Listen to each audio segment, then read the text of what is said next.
another universe, perhaps in another dimension, occupying the same space at the same time.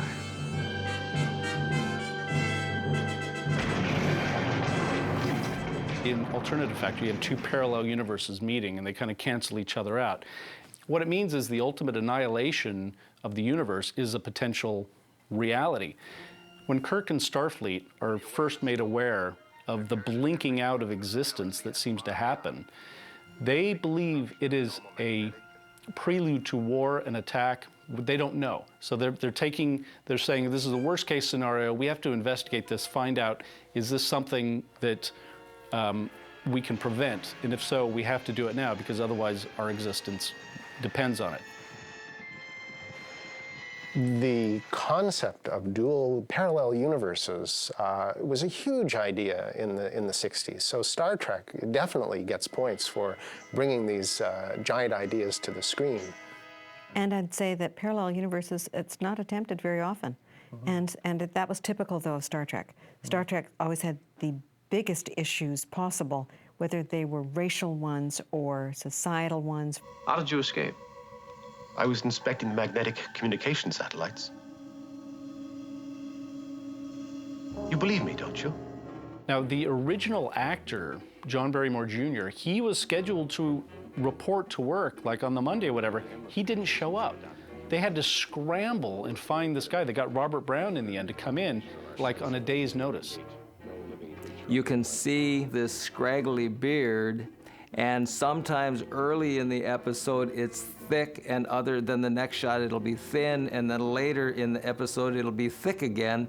And if you sat down with a pencil, you could probably trace the order in which they shot the scenes and could tell which days when they washed the beard that night, because they only had one to work with, it lost hairs, and when they put it on in the morning it was thinner. The Alternative Factor is fun in that Captain Kirk essentially saves the universe. I think that's what Captain Kirk did for a living. He saves the universe. Stand back!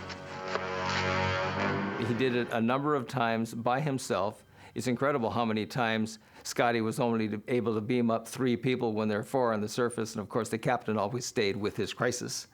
And of the 753 hours so far of Star Trek television, I still believe that Captain Kirk is the one who saved the universe on his own more than any other of the captains. This was probably the first time where everything was at stake for Star Trek, with Kirk saving the universe.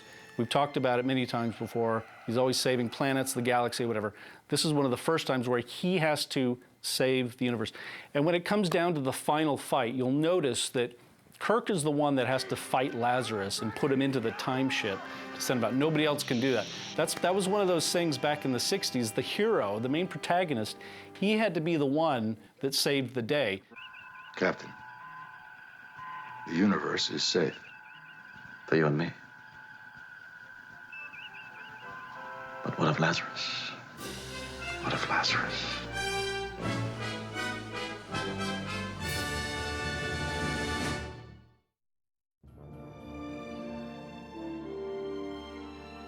I think the Next Generation's episode Parallels is maybe the quintessential parallel universe alternate reality show. There isn't only one parallel universe. There turns out to be thousands of them, and the visual effect of all these ships scattered throughout the view screen is just really fun to think about. And it's explained within the show. They say there's a theory in quantum physics where any possibility that can happen does happen.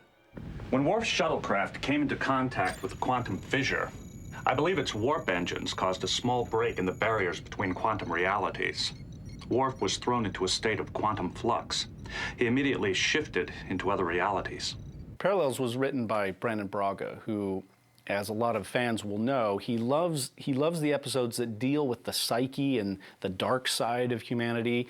And so this was the perfect script for Brannon to write. We did a lot of stuff on the show that was very cutting edge. It's old hat now, but Parallels is a great example of really good science fiction for its day.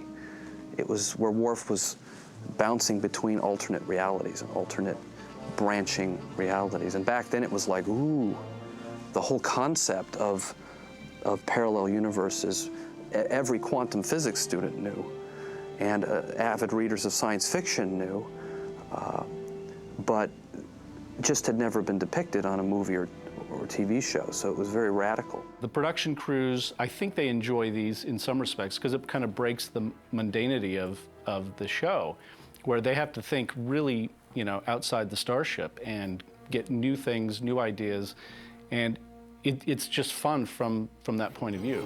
We won't go back. You don't know what it's like in our universe. The Federation's gone. The Borg is everywhere. The character that Wesley Crusher plays originally was written as a Tasha Yar scene. They were getting ready to prep the show when they suddenly realized that they had Tasha Yar back recently, so they rewrote it as a Wesley Crusher scene and used him. And it was a good thing that they did, because later on the audience again saw Wesley Crusher a season later, and they had been reminded that he had originally been a member of the crew. So it worked out to have a memory value for the fans as well. Return fire. They've damaged our power system, sir. It's caused an energy surge within the subspace pulse. The quantum fissure is beginning to destabilize.